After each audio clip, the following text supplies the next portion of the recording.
but now we also know him as somebody that forced an anti-gun incumbent into a runoff election. Put your hands together for Brandon Herrera.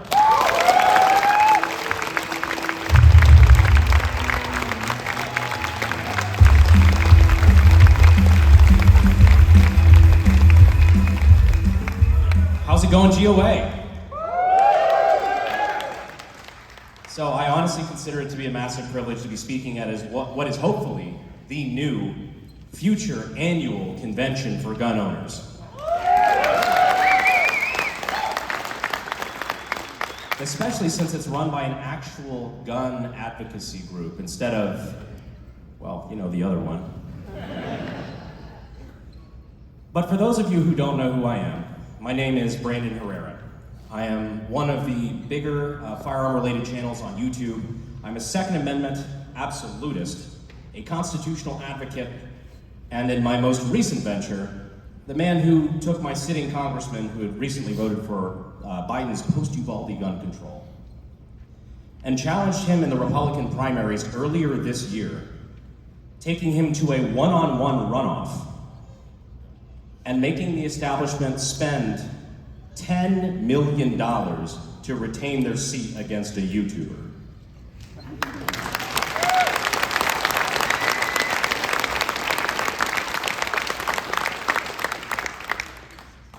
But G.O.A.L.S let me get up in front of you all today to talk about, well, basically whatever I want. Which means today I'm going to be spending the next 10 minutes talking to you guys about the role that longbows played in the shape of medieval Europe.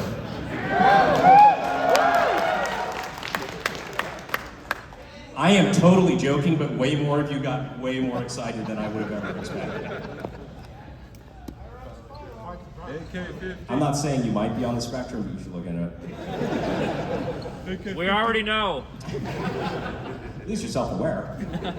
Now, I did want to talk about a few things that I believe I might offer a unique perspective on, especially things that I learned while running for Congress, and what I think that we can do to help expand gun rights and culture, and probably make a few jokes that make G.O.A. very nervous about inviting me back. And I can already feel the audio guy is hovering over the button to kill my microphone. But a couple of things that I learned running for Congress that I think I can kind of give a bit of a perspective that maybe is not talked about a lot on mainstream news and things like that is, you hear a lot when you get mailing advertisements and things like that. You get mailers, you get hit with Instagram ads, you get hit with all the traditional media saying you need to get out and vote, and your effort really matters, and having you guys block walk for us and like do door knocking and volunteering is really like critical to our effort, and you just kind of tune it out, right? I will tell you, I have never been a bigger believer that that stuff matters than I am right now. I've seen it firsthand. I've seen it make an impact. We knew we were going up against the evil empire in a way.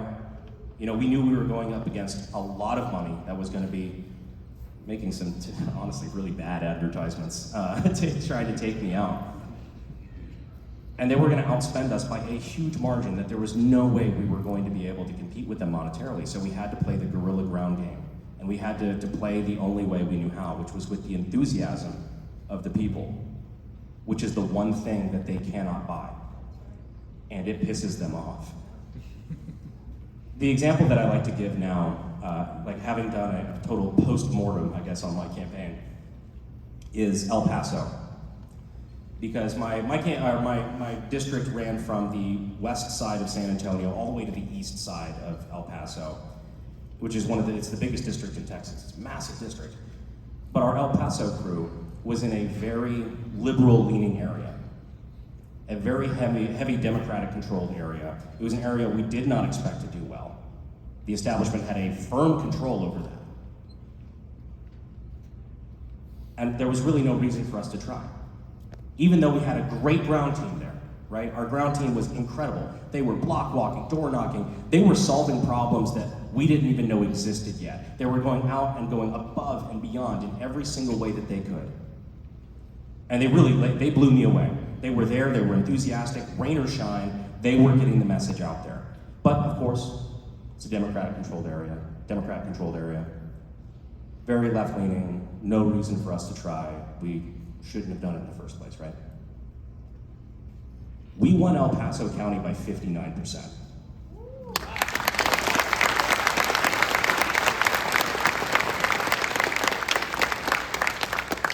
That's because you guys matter. The efforts that you make matter. Your donations matter. G.O.A.L.S didn't pay me to say that, by the way. Your enthusiasm matters. You showing up to the polls matters. You bringing your friends to show up to the polls really matters. It really does. And I always heard that again and again, and that's something that my consultant was always telling me, you got to reiterate, and I just kind of like, okay, I get it, but no, I really do get it now. That is my number one takeaway. If you don't think what you are doing matters, and you're taking that black pill, and you're thinking that no matter what we do, they're still gonna make us eat the bugs, live in the pod, marry the gay frogs, that whole 9 yards. Maybe. But you are making an impact. And something that I brought up in my district years prior, before I ran, that same district was won in the primary by only 7 votes. That's incredible. The fact that one person can bring 7 friends to the polls and change the outcome of a federal election is an insane amount of power that you guys have. Please wield it.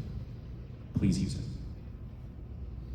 The other side of things that I wanted to really talk about was, God, I hate even using this term. It just sounds so overdone and in modern, conservative culture and whatnot, but the culture war. Because the culture war is very real. And I was saying this same story earlier today on the panel that we did, but I went to the hotel restaurant this morning, and the bartender there knew that we were there for the G.O.A. conference. And she said, hey, I'm a big Second Amendment supporter, but I'm a big Second Amendment supporter. I grew up hunting on my family farm, blah, blah, blah, but I just can't understand why anybody would need weapons of war. And that really kind of hurts my heart, because the left is really winning in certain ways, in definitions and in controlling the conversation. We cannot let them do that, because that's what makes the impact. And that's why it's very important to have people that are, for example, like I brought it up again, Demolition Ranch. A lot of people say, why doesn't he talk more about gun rights? And why doesn't he talk about, this gun law that's getting passed in Illinois this week? Those people are the top of the funnel. Because before you can hammer fist people with the Second Amendment, before you can rail about how important the Constitution is, because it is incredibly important. These are the things that we need to be talking about. But before you can get there, you have to get their attention. You have to get them interested. And that's what the people like that are perfect for. You know what got me interested in guns back in the day? I thought they were cool. I still think they're pretty cool. And that got me interested in the mechanics of it. And then I wanted to own a couple. And then I found out, I learned more about the history of others, and I wanted to own those as well. And all of a sudden, talking to me about the Constitution, like, hell yeah, brother, absolutely. And that's what millions of teenagers are going through right now in this country, because of people that are doing entertainment stuff like that. So please don't discount that. We need to win the culture war. And it's not just the responsibility of influencers or movies or Call of Duty and all these things, which are helping, but you can do that as well. You can go out and you can talk to your friends who are maybe curious about guns. You can talk to maybe if you're still in college. I know this is live streaming to a lot of younger people too. You can go out to your classmates and you say, hey, you know what? Next time I go to the range, I'd love to take you with. That sort of stuff makes an impact. Because you know what the number one weapon we have on our side is education. Most people are afraid of guns. Most people who don't like guns are afraid of them. The number one way you beat fear is with education. And that's seriously one of the most important things you can do. I can tell you, I can't even count on both hands how many times back before I did any of this stuff, I took a friend or a classmate out to the range, somebody who was rabidly anti-gun. And by the time we were done, they were asking how to buy one. That's how you win the culture war on a ground level. This is something that all of us can do. And I think it's one of the most important things you can do. There's another thought experiment that I wanted to throw out there for you guys too before I ended this, because it was something that I was kind of writing this out a little bit on the plane, and then I decided to just not do any of that and just kind of wing it up here and talk to you guys about stuff that came from the heart, but something that really resonated. By a show of hands of those who are here today, how many of you would say that you would give your life before you would let the government take your gun rights? Let the record show it's every heartbeat in the room. That's awesome. Then why the fuck don't some of you vote like your life depends on it? Why don't you campaign like your life depends on it? Why don't you volunteer, block walk, door knock, or donate like your life depends on it? And if you do, which there's a good chance that you do because you're here, I'm not talking about you, but you know what I mean. Everybody needs to get involved. This is all of our fight.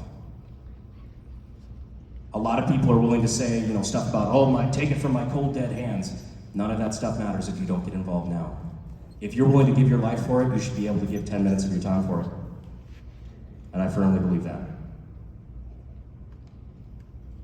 The number one takeaway that I'd love for you to leave this with, I think, is that your efforts matter. Your time matters. The things you are willing to go out into your community and do matters. The things you are willing to talk about at the dinner table when you're not supposed to matter. The things you're willing to talk to your friends about matter. You matter. I appreciate G.O.A. for giving me the microphone on this. This was definitely a risk on their part. But I appreciate you all for showing up. This is an incredible crowd for a first event. I'm looking forward to continuing to do this in the future. You matter. God bless this country. And I hope to see you all next year.